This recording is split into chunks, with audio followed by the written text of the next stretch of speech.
I am very happy to release all of my paid speeches to Wall Street. Here it is, Chris. There ain't none.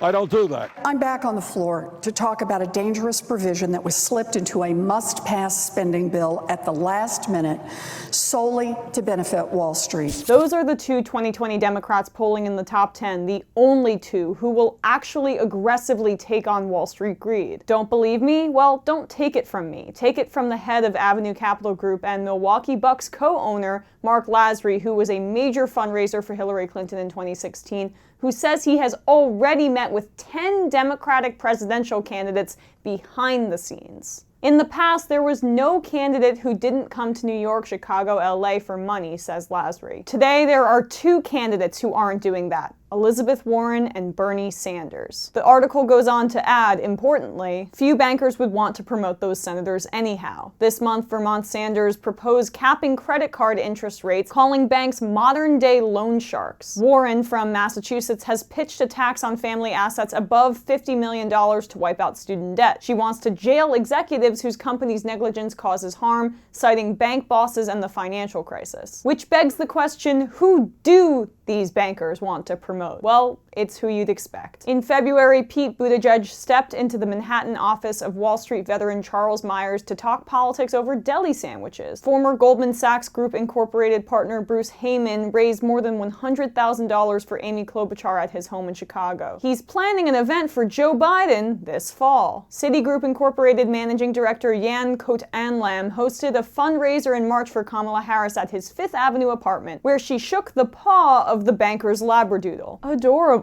Speaking of Citigroup, in that same speech on the Senate floor that I showed earlier, Elizabeth Warren laid out how deeply entrenched Citi is in Washington and how it is arguably the most powerful financial institution in the country, which illustrates why it's even more problematic than it may seem to the naked eye that their managing director is raising funds for purported progressive Kamala Harris. In recent years, many Wall Street institutions have exerted extraordinary influence in Washington's corridors of power, but Citigroup has risen above the others. 3 of the last 4 Treasury secretaries under Democratic presidents have had close Citigroup ties.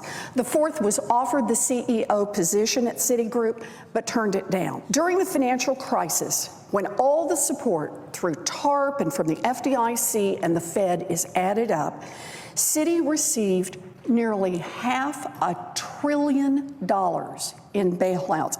That's $500 billion with a T. That's almost $140 billion more than the next biggest bank got. Yikes. And the Goldman Sachs connections to Biden and Klobuchar are just as troubling, despite all of the aforementioned candidates pledging to take zero corporate PAC money. Because not taking corporate PAC money is actually peanuts in the grand scheme of things. In the 2016 presidential race, Florida Senator Marco Rubio led the field in PAC fundraising. Still, all of his PAC money, not just from corporate PACs, amounted to barely 2% of his total campaign funds. So rather than have these Wall Street guys funnel cash to them through super PACs, they've decided to take money from them directly, while still co-opting the populist rhetoric that Bernie Sanders rightly entrenched into the electorate's minds in 2016. Which is what makes it so angering, at least to me. The whole reason someone like Donald Trump got elected is because politicians are so deeply disingenuous. They tell their voters that they care about them and then turn around and take buckets of corporate cash